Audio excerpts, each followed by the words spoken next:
ನಮಸ್ಕಾರ ಎಲ್ರಿಗೂ, ಚೆನ್ನಾಗಿದ್ದೀರಾ? ನಿಮ್ಮ ಪ್ರೀತಿಗೆ ಯಾವತ್ತೂ ಚಿರಋಣಿ. Thank you very much.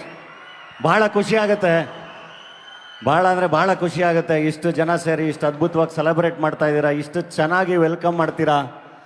ಅದಕ್ಕೆ ಏನು ಹೇಳಬೇಕು ಅಥವಾ ವಾಪಸ್ ಏನು ಕೊಡಬೇಕು ಗೊತ್ತಿಲ್ಲ. ನಿಮ್ಮ ಪ್ರೀತಿಗೆ ಒಳ್ಳೊಳ್ಳೆ ಕೆಲಸಗಳನ್ನ, ಒಳ್ಳೊಳ್ಳೆ ಸಿನಿಮಾಗಳನ್ನ ಮಾಡಬೇಕಷ್ಟೇ, ಅದು ಜವಾಬ್ದಾರಿ ಹೆಚ್ಚುತ್ತೆ. ನನಗೆ ಭಾಳ ಖುಷಿಯಾಗಿದ್ದು ಅಂದರೆ ಎಲ್ಲ ಕಡೆ ಭಾಳ ಚೆನ್ನಾಗಿ ಉತ್ಸವಗಳನ್ನ ಮಾಡ್ತಾ ಇದ್ದಾರೆ. ನಮ್ಮ ಡಿ ಕೆ ಶಿವಕುಮಾರ್ ಸರ್ ಇರಲಿ ಆ್ಯಂಡ್ ನಮ್ಮ ಸುರೇಶ್ ಅವರು ಪರ್ಸ್ನಲಾಗಿ ನಿಂತು ನಾವೊಂದು 2-3 ಉತ್ಸವಕ್ಕೆ ಹೋಗಿದ್ದೆ ಎಲ್ಲ ಕಡೆನೂ. ಯಾಕೆಂದರೆ ಭಾಳ ಇಂಪಾರ್ಟೆಂಟ್ ಇದು ಸೆಲೆಬ್ರೇಷನ್ ಲೈಫಲ್ಲಿ. ಎಲ್ರಿಗೂ ನಾವು ಕಷ್ಟಪಡ್ತಾ ಇರ್ತೀವಿ, ಒದ್ದಾಡ್ತಾ ಇರ್ತೀವಿ, ಎಲ್ರಿಗೂ ಸಾಕಷ್ಟು ಕೆಲಸಗಳಿರುತ್ತೆ. ಇದ್ರ ಮಧ್ಯ ಎಲ್ಲ ಒಟ್ಟಿಗೆ ಸೇರ್ಕೊಂಡು ಸೆಲೆಬ್ರೇಟ್ ಮಾಡೋದು ಇದೆಯಲ್ಲ, ಅದು ಬಹಳ ಇಂಪಾರ್ಟೆಂಟು. ಅದು ಅದ್ಭುತವಾಗಿ ಎಲ್ಲ ಕಡೆ ಆಗ್ತಾಯಿದೆ. ಅದಕ್ಕೆ ಅವರಿಬ್ಬರಿಗೂ ಭಾಳ ಅಭಿನಂದನೆಗಳನ್ನ ಸಲ್ಲಿಸ್ತೀನಿ.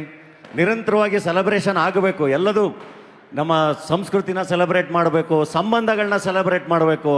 ಭಾಳ ಚೆನ್ನಾಗಿ ಅದು ನಮ್ಮನ್ನು ಹಿಂಗೆ ಜೊತೆಗೆ ಇಟ್ಕೊಳ್ಳುತ್ತೆ. ನಮ್ಮ ಏನೋ ಸಂಬಂಧಗಳ ಬಗ್ಗೆ ಹೇಳ್ತಾ ಇದೆ. ಜೊತೆಯಾಗಿ ನಡೆಯುವುದೇ ಚಂದ, ಹೆಗಲಾಗಿ ನಿಲ್ಲುವುದೇ ಬಂದ, ಮಗುವಾಗಿ ನಗುವುದೇ ಚಂದ, ತನ್ನ ತಾನು ಮರೆಯುವುದೇ ಬಂದ ಸಂಬಂಧ ಬಲು ಚಂದ ಅಂತ. ಸೊ ಆ ಸಂಬಂಧಗಳನ್ನ ಸೆಲೆಬ್ರೇಟ್ ಮಾಡೋದು ಬಹಳ ಇಂಪಾರ್ಟೆಂಟು. ನನಗೆ ಕನಕಪುರ ಅಂತಿದ್ದಂಗೆ ನೆನಪಾಗೋದು, ನಾನು ಬರ್ತಾ ನಮ್ಮ ಪ್ರಖ್ಯಾತ್ ಜೊತೆ ಮಾತಾಡ್ಕೊಂಡು ಬರ್ತಾ ಇದ್ದೆ. ಇದೇ ಕನಕಪುರದ ಹುಡುಗ.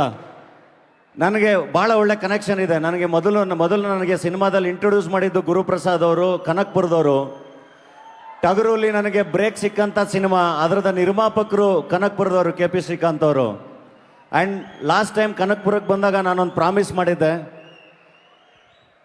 ಕನಕಪುರದ ಏನಂದರೆ, ಒಂದು ನಾವು ಏನಾದರೂ ನಮ್ಮನ್ನು ಬಹಳ ಚೆನ್ನಾಗಿ ಬಡವರಾಸ್ಕಲ್ ಅನ್ನೋ ಒಂದು ಸಿನಿಮಾ ನಿರ್ಮಾಣ ಮಾಡಿದಾಗ ಬಹಳ ಚೆನ್ನಾಗಿ ನೀವೆಲ್ಲರೂ ತಬ್ಕೊಂಡಿದ್ದಕ್ಕೆ, ಹೆಡ್ ಬುಷ್ ಅನ್ನೋ ಸಿನಿಮಾ ಮಾಡಿದಾಗ ತಬ್ಕೊಂಡಿದ್ದಕ್ಕೆ ಸಾಕಷ್ಟು ಜನ ಹೊಸ ಪ್ರತಿಭೆಗಳಿಗೆ, ಹೊಸ ನಿರ್ದೇಶಕರಿಗೆ ಸಿನಿಮಾ ನಿರ್ಮಾಣ ಮಾಡೋಂಥ ಒಂದು ಶಕ್ತಿ ಬಂತು. ಸೊ ಲಾಸ್ಟ್ ಟೈಮ್ ಕನಕಪುರದಲ್ಲಿ ಹೇಳ್ದಂಗೆ, ಇದೇ ಕನಕಪುರದ ಪ್ರತಿಭೆ. ನೀವು ಶಾಕುಂತಲೆ ಸಿಕ್ಕಳು ಅಂತ ಒಂದು ಹಾಡು ಬಹಳ ಹಿಟ್ಟಾಗಿತ್ತು, ಪ್ರಖ್ಯಾತ್ ಅಂತ ಹೇಳಿ. JC ದ ಯೂನಿವರ್ಸಿಟಿ ಅಂತ ಒಂದು ಸಿನಿಮಾ ಇದೇ ಫೆಬ್ರವರಿ 6ನೇ ತಾರೀಕು ರಿಲೀಸ್ ಆಗ್ತಾ ಇದೆ. ಎಲ್ಲರೂ ದಯವಿಟ್ಟು ಥಿಯೇಟ್ರಿಗೆ ಹೋಗಿ ಸಿನಿಮಾ ನೋಡ್ಬೇಕು. ಯಾಕೆಂದರೆ ಹೊಸ ನಿರ್ದೇಶಕರು ಚೇತನ್ ಜಯರಾಮ್ ಅಂತ, ಹೊಸ ನಾಯಕ ನಟಿ ಭಾವನಾ, ಹೊಸ ಖಳನಾಯಕ ರಾಕ ಅಂಥೇಳಿ ಭಾಳ ಚೆನ್ನಾಗಿ ಹೊಸಬ್ರು ಒಳ್ಳೆ ಸಿನಿಮಾಗಳನ್ನ ಮಾಡಿದ್ದಾರೆ. ಆ್ಯಂಡ್ ಹೊಸಬ್ರಿಗೆ ಎಲ್ಲಿ ಜಾಗ ಇರುತ್ತಲ್ಲ, ಆ ಇಂಡಸ್ಟ್ರಿ ಭಾಳ ಚೆನ್ನಾಗಾಗುತ್ತೆ. ಸೊ ನಮಗೆಲ್ಲ ಜಾಗ ಕೊಟ್ಟು ನಮ್ಮನ್ನೆಲ್ಲ ತಪ್ಕೊಂಡಂಗೆ ಅವ್ರುಗಳಿಗೂ ಜಾಗ ಕೊಡಿ. ಆ್ಯಂಡ್ ಸಿನಿಮಾ ಬಹಳ ಚೆನ್ನಾಗಿ ಮಾಡಿದ್ದಾರೆ. ನಾನು ಪ್ರಾಮಿಸ್ ಮಾಡ್ತೀನಿ, ಥಿಯೇಟ್ರಿಗೆ ಹೋಗಿ ಸಿನಿಮಾ ನೋಡಿ.